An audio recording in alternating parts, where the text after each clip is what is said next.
Solidarity, everybody. Today we celebrate the fact that we're not alone.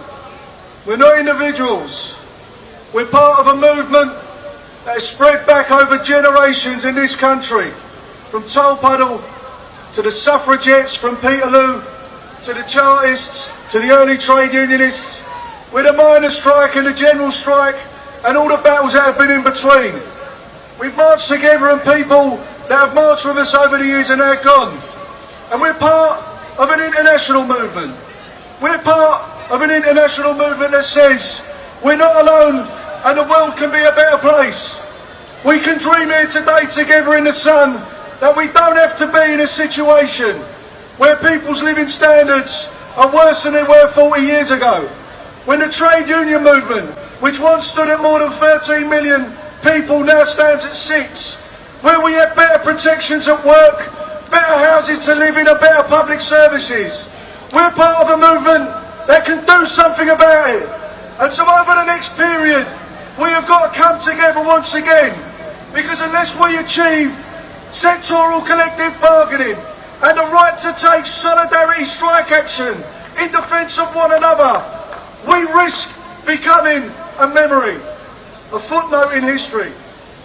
Because what's happened to us has happened to workers right across developed economies.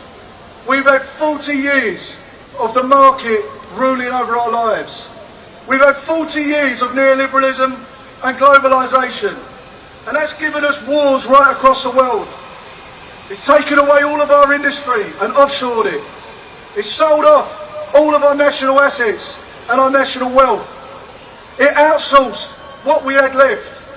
And by doing so, it didn't just rip industry and work out of our communities, it also took away us, the labour movement. And people left behind, their experience of life is insecure and chaotic. No secure employment, no secure housing, no support from public services. They feel alienated. They don't trust the political elites, whether they've been conservative or Labour.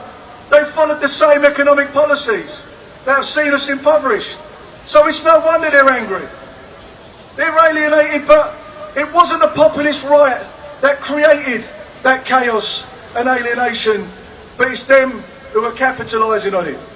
And if we're going to bring people back together, you've got to put the trade unions back where they belong, in the communities. The answer to chaos and disunity and disorganisation in the trade union movement is organisation and unity and solidarity. That's what we do. So put us back in there. What we need is an organised society, not a chaotic society. That means a strategic role for the state, taxing the corporations and the wealthy, investing in our infrastructure, in manufacturing and in jobs. Put back the industry and the work that gave rise to our movement, and give us sectoral collective bargaining and put us back too. And we will do our job. We'll bring people together in unity and in solidarity, arguing and campaigning for their interests at work as workers. So we must remind ourselves, what do we stand for? We want jobs that people can bring up a family with. We want housing for people of our class. We want an health service that's going to look after us when we're sick. We want pensions so that we can retire in dignity. And we want a world that lives in peace. That's why we're for workers' rights. That's why we're against war. That's why we're for solidarity. That's why we're against disunity. So let's remember, those who've fallen, we stand on their shoulders, we remember the dead, and we fight for the living. Solidarity!